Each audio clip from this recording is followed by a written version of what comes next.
Hi there, Paul here. I'm going to walk you through the demo that I've just written for Percussion Swarm and show you a few of the tricks that I've used to get some interesting sounds out of the library. So before we do anything, let's just have a quick look through. I'll flick through things as we go.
Okay, so I'm going to walk you through each of the sounds that I've used and show you what kind of effects I've added to them, if any.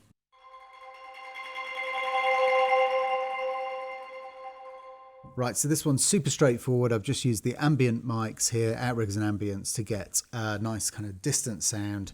No reverb necessary. I'm just using those swarmed sticks there. So looking over here, what have we got here? Let's just solo this part.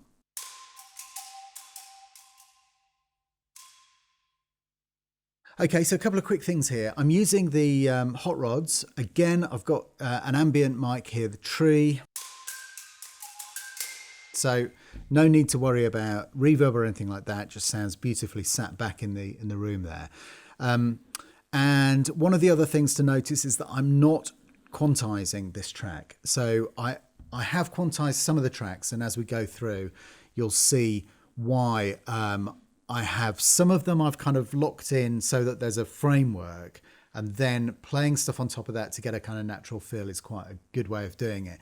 Sometimes I find if you don't have anything quantized, you can end up with a little bit of a kind of mess you can't quite work out with something like this where it really needs to be quite metronomic. So here I've got crotales. I've used the close mics, and again it's a swarmed bow sound. So if I just turn the EOS off, just have a quick listen to the sound on its own. Okay, you get the idea. Close kind of swarming thing. And what I've got on there is I've got this one of my favorite old plugins, EOS from Audio Damage. Just a big room.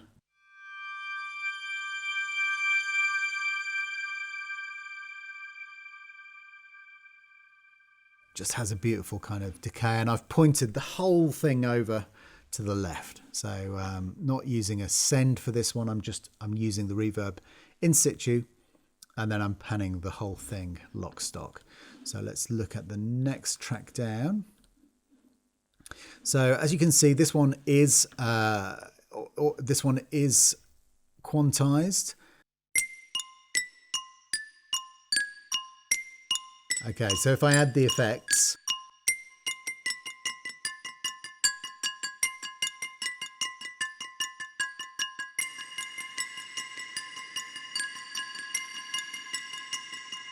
So you can hear there, just got some good kind of swirly stuff going on to give it a bit of atmosphere. And then we're into some of the drum stuff. So I've got a bit of compression going on here. But essentially it's if I turn it off and back on, it's not making a massive difference, but it's just adding a little bit. It's just pulling up the reverberation of the hall a little bit in the background of these close samples. And also I'm kind of just taming the attack a tiny bit. So let's move on. This here is the Kalimba. I'll just stretch this out a little bit. So tuned down, and you can see that I've tuned it down 2 octaves, a trick which I stole from Christian. It's pretty cool. I've put some compression on it, which is squishing it even more. And also I am sending it, if I just tweak that, to the VSS3, which is set to the large warm hall. I've just got that on 3.3, a little bit bigger than I think it loads up by default. But that's just a send, which I'm using on a couple of other things as well. And that's just an occasional effect. With the compression on, it does bring, and obviously because I've tuned it down a bit, it does bring the kind of ambient noise up a little bit. But I'm not using it to play loads of repeated stuff because I've got the outriggers and the ambient mics. So I'm not using it to play a pattern where the noise kind of build up might get a bit annoying. It's just the odd hit. So that's that. Tubular bells, what have we got going on here? So again, ambient sound, tree, outriggers and ambient mics, and also sending a little bit of that to the hall as well. So short soft sticks, and the part is really just a percussive, as you can see it kind of follows the line of the chords at the beginning. Udu's little percussion part going on, nothing complicated here, some close mics and the outriggers to give them a little bit of so you need the close mics for that sort of sound. If I take those out, it really disappears. So if you want that kind of lovely talking drum sort of sound, then you have to have those close mics in. So that's pretty straightforward. All the reverb is coming from the hall there, so nice and easy. Now, what do we got going on here? Right, so there. Okay, so this has got quite a bit of stuff going on. So first up, let's turn the effects. Let's turn the EQ off. What I've got here is the chimes and phones short soft sticks. So it's quite a nice sound, but I wanted to give it a bit more character and I wanted it to poke through a little bit more. So what I've got going on here is a really, really big kind of pointy sort of 2K-ish boost. It's that kind of the human voice kind of area. And if we solo that,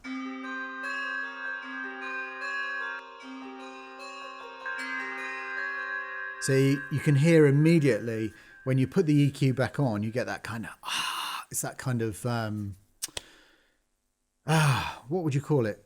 I guess the only thing I can think is that it really is that's the pitch of the human voice really kind of occupies. So it's right in the middle of where your ears are going to be concentrating, and I wanted that to really jump out when I started that part. So here we've got Pantam. And again, we've got a fantastic detune on this, 36. So it's really just doing a kind of super low. If I solo it and then just hear it. Yeah, crazy. So it just does that kind of thing. Again, we've got here a little bit of EQ, and you can see it's just a kind of shelf at the bottom. So if I take that off and just play it and then put it back on. So it's not making a huge difference, but it's just helping us where the kind of bottom end goes a little bit muddy when you've got too much stuff going on. And that's just playing a little.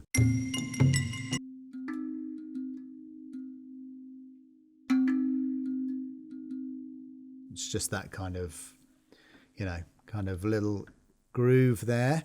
Oh, here we go. We've got another thing that's quantized. I put a little bit of swing in the track as well, and I'm varying it according to which part. So I'm varying it between kind of 54% and 59%, and I think it's vaguely related to the old MPC swings.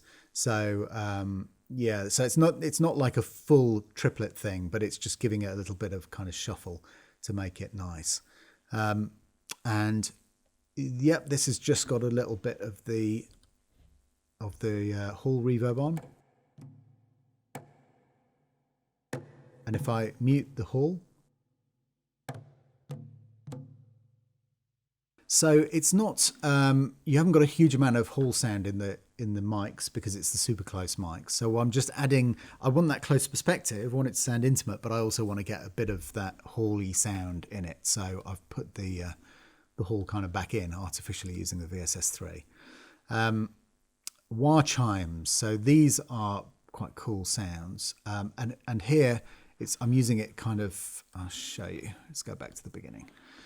So the articulation I've got up is the pitched cloud, and if we solo that, it sounds like this.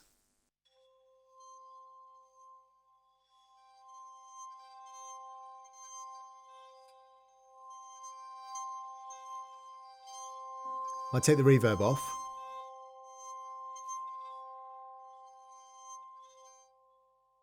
So you can hear I'm only using one player. They're the super close mics. I'm in the close pans, so it's just set as a stereo pan. It's not kind of panned over to the left or anything like that. Really simple. So it's just a very intimate sound, and I've put a little bit of reverb on just to make it float, and it's just kind of holding the chord for us. Rototoms, again, just doing a super simple thing. This is the short soft sticks. So and I'm using them, they're tuned. So the one that I'm going for is in the key.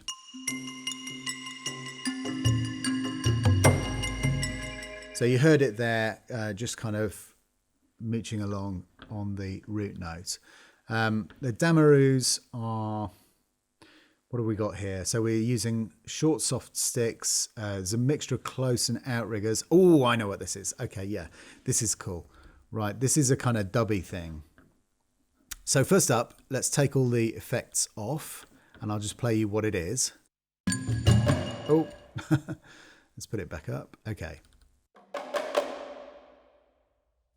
So kind of cool, but I wanted it to be like that kind of massive attack Portishead kind of thing. So first up, I've put some EQ on it, and the EQ is a little bit extreme, but it sounds great. It's like this. So really change the character of the sound. And then I've got this fantastic audio damage kind of regenerating delay, I guess is the best way to describe it, dub station. That added with a little bit of the old VSS3 sounds like this.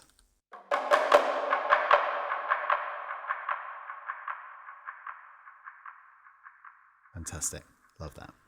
So let's move on. What have we got here? We have one of the warped sounds. So this one, just take Echo Boy off for a second and the reverb. Okay, so you get the idea. Now when we put Echo Boy and reverb back on,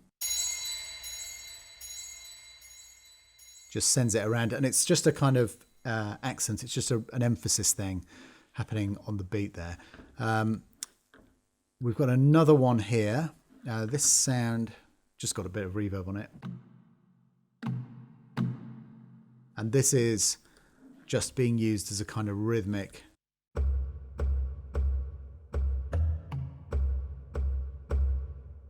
Again, just another little part there.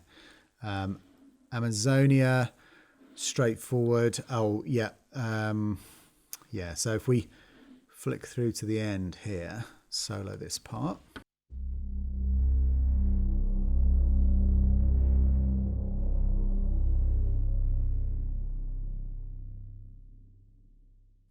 Pretty cool.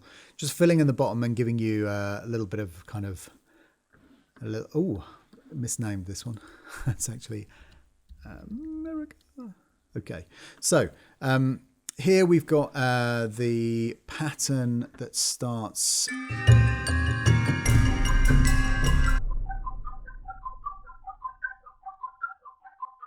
Now, what have I done to this? Well, I've got another crazy EQ on it, just to take out all the bottom end. If I take all the effects off, actually, just play a bit of it. Okay, you get the idea. So the first thing to do is to shape the sound. So I'm getting the bits that I want. I've got a slightly limping Echo Boy on it.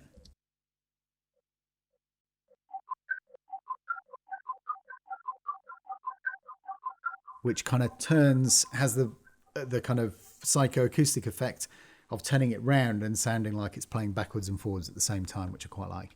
And then one of my old favourites, the good old Enigma. And when you add that in, it gives that great kind of weird, phasey, feedbacky type thing.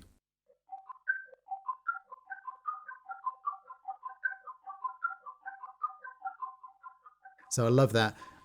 So that's just and again, it's a little interesting part and just a bit of kind of stuff on there to help it, to help sell it. We've got another one here, Laurasia, which I've used kind of the same EQ, and it looks like I just dragged it across to experiment and liked it. But it's just that kind of weird, distorted E sound. And if I take the EQ off,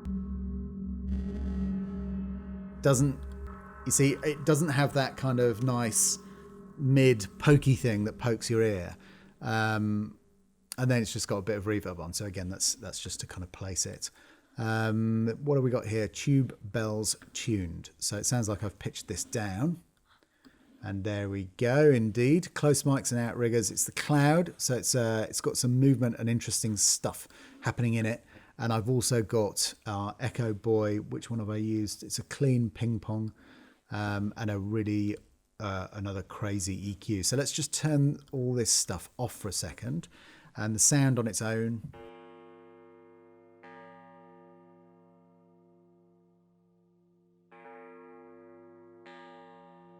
So when you slow it right down like that, it's just a super long time between things happening, which I really like. And then putting the EQ back on, take it off.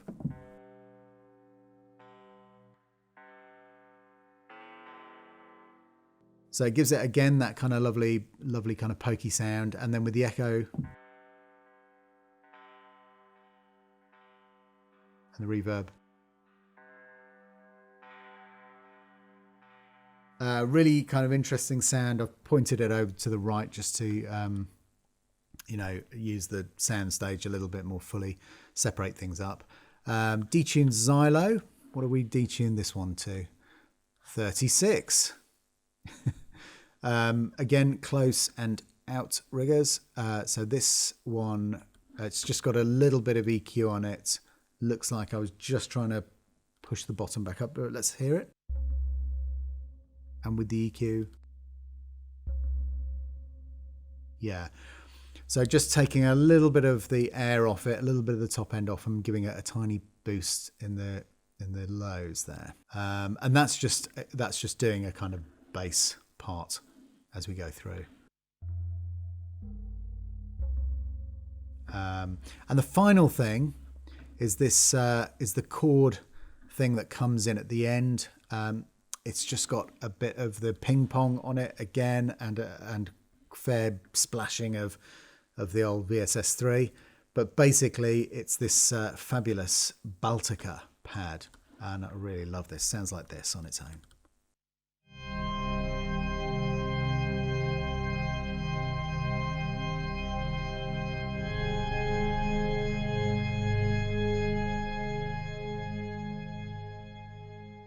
So really great. I mean, almost like kind of weird. Okay, I've taken this kind of bell-like percussion sound and turned it into, something that sounds almost like a kind of organ or something. But the fun thing here is if you take the reverb and stuff off and just listen to it on its own, it's great. But when you put them back in,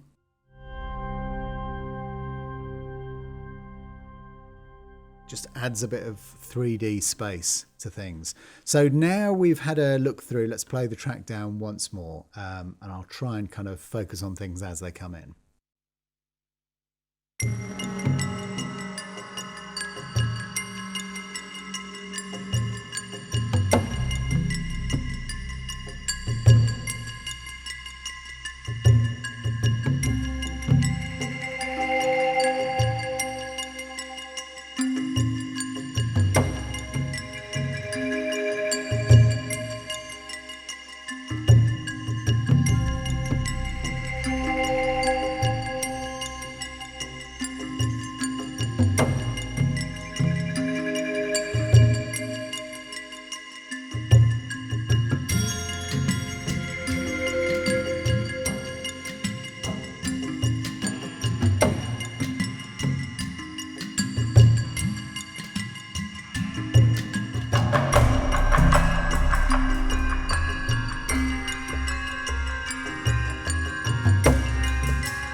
Okay, great. So the last thing to explain is what's going on here on the master channel. So you can see I've got a couple of things up here. I've got a send out to some analog gear, and then I've got an L2 which is set. Yeah, it's not set massively highly, just to capture a few overs. But if I turn this stuff off and then just maybe play from where the organ kicks in, and just the L2.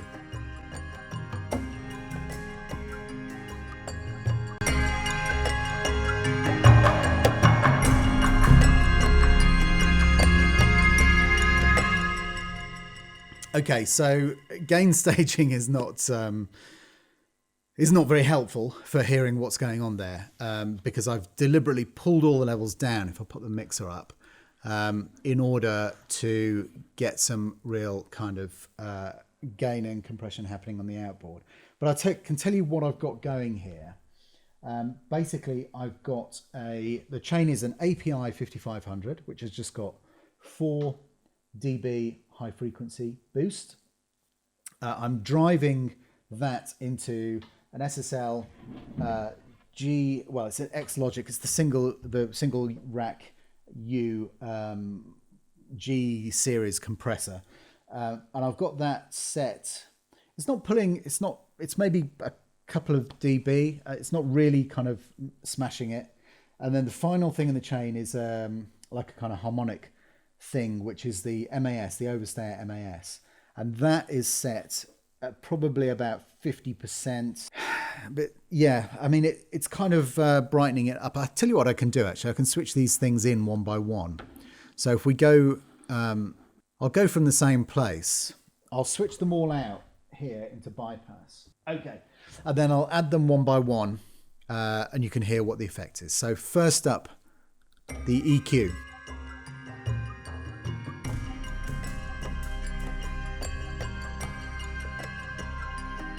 Compressed. Finally, MAS.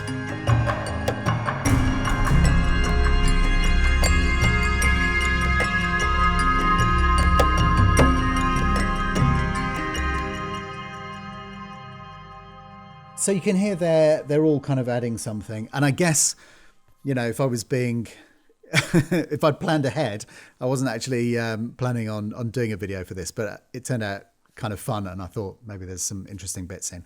But I guess probably what I should have done is maybe done the gain staging a little bit more. It becomes difficult though, especially with these things where obviously with an EQ you're adding level, so that's pretty obvious. It's going to come out louder than it's gone in. And then with the compressor, it's just about the kind of finding the balance point with the threshold.